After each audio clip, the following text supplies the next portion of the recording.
فکر کن صبح از خواب بیدار شدی و پلیس دمه در خونه نوار زد میشه و بهت میگن شاید کشته شده.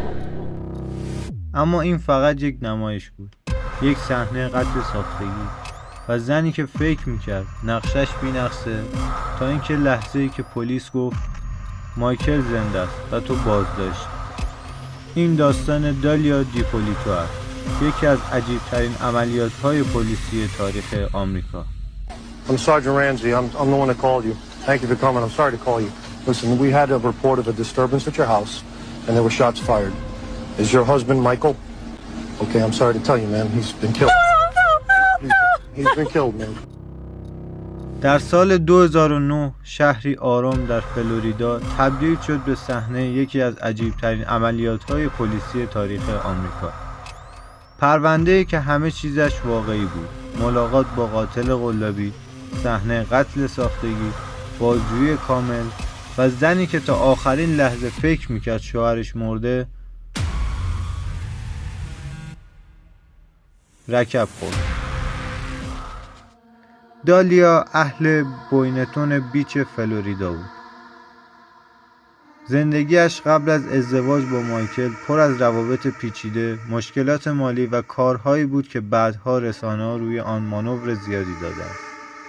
مایکل دیپولیتو، مردی که تازه از زندان آزاد شده بود، با دالیا آشنا شد و خیلی سریع عاشقش شد. ازدواجشان برق‌آسا بود، اما پشت این رابطه چیزهای جریان داشت که هیچ کس نمی‌دید. چند هفته بعد از ازدواج مشکلات شروع شد. مایکل میگفت دالیا رفتارهای عجیبی دارد، کنترلگر، پر از سوءظن و همیشه دنبال پول. طبق گفته دادستانها، دالیا از همان ابتدا دنبال تصاحب خانه و دارایی‌های مایکل بود. حتی یک بار تلاش کرد با کار گذاشتن مواد مخدر در ماشین مایکل او را دوباره به زندان بیاندازد. این رابطه یک رابطه عاشقانه نبود، یک میدان جنگ بود. در سال 2009 یک دوست مشترک به پلیس خبر داد که دالیا دنبال قاتل حرفه‌ای می‌گردد. پلیس تصمیم گرفت یک عملیات مخفی طراحی کند. یک مأمور مخفی نقش قاتل را بازی کرد. دوربین مخفی روشن شد و دالیا وارد شد.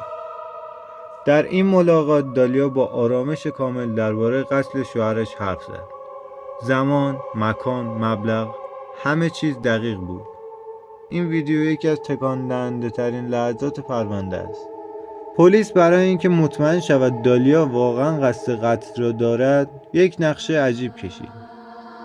ساختن یک صحنه قتل جعلی. صبح روز عملیات پلیس مایکل را از خانه خارج کرد و به او گفت زن تو میخواهد تو را بکشد. باید با ما همکاری کنی. مایکل شوکه شد اما قبول کرد. پلیس خانه را محاصره کرد، نوار زرد کشید، ماشین پلیس آورد و یک صحنه قتل کامل را ساخت. وقتی دالیا رسید، ماموران به اون گفتند متاسفیم، شوهرت کشته شده. دالیا فرو ریخت و گریه های جیغ الکی مثل گربه های بی سر و پا رو در آورد. اما چند دقیقه بعد پلیس حقیقت را گفت و دالیا شوکه شد. به او گفت مایکل زنده است و تو بازداشتی. در اتاق بازجویی دالیا همه چیز را انکار میکرد. میگفت من هیچ کاری نکردم، این یک سوء تفاهمه. اما پلیس ویدیو ملاقات با قاتل قلابی را داشت. ویدیو صحنه قتل جعلی را داشت و شهادت مأمور مخفی را داشت. پرونده دالیا یکی از طولانی ترین پرونده‌های قتل با اجیر کردن قاتل در آمریکا شد. محاکمه اول سال 2011 اتفاق می‌افتد.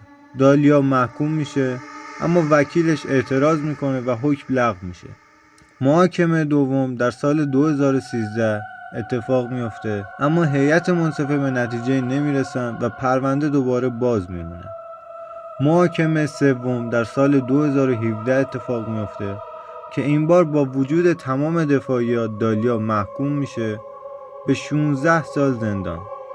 دادستانها گفتن انگیزه اصلی دالیا این بوده که گرفتن خونه مشترک، گرفتن پسندازهای مایکل، خلاص شدن از رابطه‌ای که برای سودی نداشت و شاید شروع یک زندگی جدید با پول مایکل. پرونده دالیا دیپولیتو یکی از عجیب‌ترین پرونده‌های جنایی قرن است. نه به خاطر خشونت، بلکه به خاطر نمایشی بودن ماجرای قتل. و زنی که تا آخرین لحظه فکر می‌کرد نقشه‌اش موفق شده، شکست خورد و به 16 سال حبس محکوم شد.